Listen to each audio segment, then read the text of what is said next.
جنگ آزادی میں علماء و مسلمانوں کا کردار کیا ہے؟ قائد جنگ آزادی کون ہیں؟ تاریخ ہندوستان پر مختصر و جامع مدلل و مفصل خطاب سماعت کریں۔ وطن عزیز ملک ہندوستان میں ہر سال 15 اگست کو بلا ناغہ بلا تفریق و ملت بڑے تزک و احتشام کے ساتھ یوم آزادی مناتے ہیں اور پورے ملک دلہن کی طرح سجایا جاتا ہے اور مجاہدین آزادی کو یاد کیا جاتا ہے۔ یہ ملک ہندوستان کی تاریخ کا ایک اہم باب اس لیے ہے کہ برطانیہ تسلط سے آزادی ہندوستان کی عوام نے طویل جد و جہد کے بعد حاصل کی تھی۔ ہندوستان انگریزوں کے ظلم و ستم و جابرانہ پالیسیوں اور غلامی کی زنجیروں سے 15 اگست 1947 کو آزاد ہوا۔ انگریز ہندوستان کس غرض سے آئے؟ کس غرض سے آئے؟ مغلیہ دور حکومت میں ہندوستان پوری دنیا کے لیے قابل رشک بنا ہوا تھا۔ ہندوستان میں صنعت و حرفت کے تمام ذرائع موجود تھے۔ دنیا کی بیش قیمتی سامان ہندوستان میں تیار ہوا کرتے تھے، اس لیے ملک ہندوستان کو سونے کی چڑیا کہا جاتا تھا۔ تو سب سے پہلے 1498 میں پرتگال کا سوداگر واسکو ڈی گاما ہندوستان آیا۔ اس نے تجارت کی، بہت سا نفع کمایا۔ اس کے آنے کے 102 سال بعد 1600 عیسوی میں ہالینڈ کے سوداگر ہندوستان آئے۔ تجارت کا شہرہ یورپ میں پہنچا تو یورپ کے دوسرے ممالک بھی جیسے فرانس، ڈنمارک، انگلینڈ کے تاجر ہندوستان آئے۔ بے انتہا ثروت کے ساتھ اثر و رسوخ بھی قائم کر لیے۔ کرائے کے مکان میں رہتے تھے۔ انگلینڈ کے تاجروں نے بادشاہ نور الدین جہانگیر سے مکانات بنانے کی اجازت بھی حاصل کر لی۔ سورت میں بہت سے مکانات تعمیر تیار کرائے۔ وہ متعصب عیسائی تھے اور عیسائی مذہب کو فروغ دینے کا قومی جذبہ بھی رکھتے تھے۔ شہاب الدین شاہ جہاں کے دور میں بغیر ٹیکس دیے تجارت کرنے کی اجازت بھی حاصل کر لی۔ 1650 میں حضرت اورنگزیب عالمگیر مسند خلافت پر بیٹھے۔ حضرت اورنگزیب عالمگیر رحمۃ اللہ علیہ کی سلطنت کا رقبہ غیر منقسم ہندوستان تھا۔ آپ بیک وقت 3 ملکوں کے اکیلے سلطان تھے۔ آپ کے وصال کے صرف 5 سال بعد 1712 میں عیسوی میں مغلیہ حکومت بہت سمٹ چکی تھی۔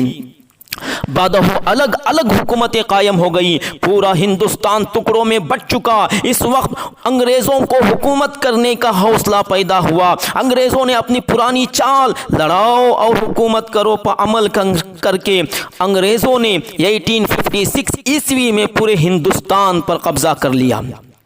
جنگ آزادی کا آغاز کہاں سے ہوا؟ 1857 میں جنگ آزادی بر صغیر کے مسلمانوں کے لیے فتح کا عظیم دروازہ ثابت ہوئی۔ اس جنگ میں شریک ہو کر مسلمانوں نے انگریز کی غلامی سے نجات حاصل کرنے کا آغاز کر دیا۔ یہ ماہانہ ترجمہ اہل سنت کراچی میں موجود ہے۔ اس میں بے شمار علماء کرام نے حصہ لیا اور انگریزوں سے جہاد کیا۔ السورۃ الہندیہ تصنیف علامہ فضل حق خیر آبادی رحمۃ اللہ علیہ۔ کیا آپ نے کبھی غور کیا کہ جنگ آزادی میں حصہ لینے والے مسلمانوں میں کتنی تعداد تھی اور ہمارے کن علماء نے اپنا قائدانہ کردار ادا کیا؟ جشن آزادی میں اوروں کا نام تو بڑے ہی عزت و احترام سے لیا جاتا ہے اور ان کے ایثار کو عوام کے سامنے پیش کیا جاتا ہے، مگر افسوس صد افسوس ہمارے علماء کا ذکر نہیں آتا، جنہوں نے صرف قائدانہ کردار ہی نہیں بلکہ اپنے جانوں کا نذرانہ بھی پیش کیا۔ دنیا میں مسلمانوں نے اپنی قوم، اپنے ملک و وطن کے لیے بے شمار قربانیاں دی ہیں۔ اسی طرح جب بر صغیر سے انگریزوں کو 7 سمندر پار واپس بھیجنے کا معاملہ آیا تو مسلمانوں نے اپنا تن من دھن سب کچھ داؤ پر لگا دیا۔ ٹیپو سلطان رحمت اللہ علیہ کی شہادت کا واقعہ کیا ہے؟ 1782 میں حیدر علی کے انتقال کے بعد ان کی قائم مقامی ان کے جاں باز بیٹی حضرت ٹیپو سلطان شہید رحمۃ اللہ علیہ نے کی۔ حضرت ٹیپو سلطان شہید رحمۃ اللہ علیہ محب اسلام بھی ہیں اور محب وطن بھی ہیں۔ جو قربانیاں پیش کی ہیں ٹیپو سلطان رحمۃ اللہ علیہ، وہ 18ویں صدی کی تاریخ میں اس کی مثال نہیں ملتی۔ حضرت ٹیپو سلطان شہید رحمۃ اللہ علیہ انگریزوں کے لیے آخری قلعہ ثابت ہوئے، آخر سانس تک ملک کی حفاظت کی خاطر انگریزوں کے خلاف ڈٹے رہے۔ آج بھی ٹیپو سلطان کا قول شیر کا ایک دن گیدڑ کے 100 سال سے بہتر ہے سب کی زبانوں پر زندہ ہے۔ 1799 عیسوی صبح سے مغرب تک گھمسان کی لڑائی میں ٹیپو سلطان رحمۃ اللہ علیہ جام شہادت نوش فرماتے ہیں۔ انگریز جنرل سلطان کی لاش کے قریب پہنچ کر فرتے مسرت چیخ اٹھا کہ آج سے ہندوستان ہمارا ہے۔ تاریخ ہند میں صفحہ نمبر 216 پر موجود ہے۔ اے شہید مرد میدان وفات، تجھ پر سلام، تجھ پہ لاکھوں رحمتیں، بے انتہا تجھ پر سلام۔ ہند کی قسمت ہی میں رسوائی کا سامان تھا، ورنہ تو ہی عہد آزادی کا ایک عنوان تھا۔ اپنے ہاتھوں نے خود تجھے اہل وطن نے کھو دیا، آہ کیسا باغباں شام چمن نے کھو دیا۔ قائد جنگ آزادی کون ہے؟ انگریزوں کا تسلط پورے ہندوستان پر ہو گیا۔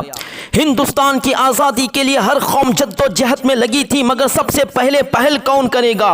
اس وقت سب سے پہلے قائدانہ انداز میں آگے بڑھنے والے قائد جہاد آزادی حضرت علامہ فضل حق خیر آبادی نے جامعہ مسجد دہلی سے انگریزوں کے خلاف جہاد کی آواز بلند کی، علماء سے فرضیت جہاد پر فتویٰ حاصل کیا تو دہلی کے 33 علماء حق نے دستخط ثبت کیے، جس کے نتیجے میں 1857 عیسوی کی جنگ آزادی رونما ہوئی۔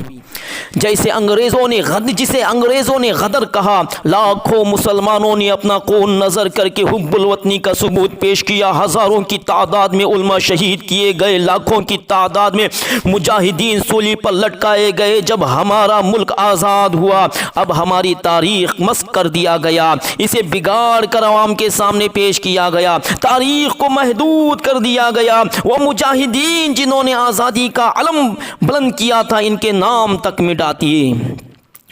ہندوستان آزاد ہوا، 90 سال کی طویل مسافت طے کرتے ہوئے کاروان آزادی 15 اگست 1947 کو ہندوستان کا مقدر جاگ گیا۔ ہندوستانی وقت کے مطابق ٹھیک 12 بجے آل انڈیا ریڈیو سے ہندوستان کی آزادی کا اعلان ہوا۔ آج ہم انگریزی غلامی سے آزاد تو ہیں، مگر انگریزی سوچ اب بھی انتہا پسند لوگوں میں موجود ہے، وقتاً فوقتاً شرارت کا موقع ڈھونڈ لیتے ہیں۔ ہم ہندوستانی ہیں، ہمارے نبی کے فرمان کے مطابق ہم اپنے ملک سے محبت کرتے ہیں۔ جب ملک کے لیے جیسے ضرورت پڑی ویسے ہم اپنے تن من دھن سے پیش رہے ہیں، جس کی بے شمار نشانیاں وطن عزیز میں موجود ہیں۔ ہم ہندوستانی ہیں، کرایہ دار نہیں ہیں۔ تقسیم ملک میں ہم نے خواجہ کے ہندوستان میں رہنا پسند کیا، پاکستان نہیں گئے۔ ہمیں اس مٹی سے محبت ہے جس میں ہمارے آبا و اجداد کی نشانیاں موجود ہیں۔ ہندوستان میں حضرت آدم علیہ السلام تشریف لائے اور آقا کائنات صلی اللہ علیہ وسلم نے فرمایا، مجھے ہندوستان سے محبت کی بو آتی ہے۔ سبحان اللہ۔ اس لیے بھی ہم اپنے وطن سے محبت کرتے ہیں۔ ہندوستان ایک سیکولر ملک ہے، یہاں سب کو اپنے اپنے مذہب پر چلنے کا مکمل حق ہے، مذہب کے مطابق اپنے مذہب کے مطابق چلنے کا مکمل حق ہے۔ سب برابر کے حصے دار ہیں، کرایہ دار نہیں ہیں۔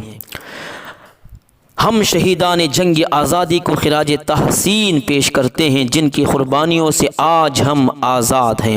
سارے جہاں سے اچھا ہندوستاں ہمارا، ہم بلبلے ہیں اس کی، یہ گلستاں ہمارا۔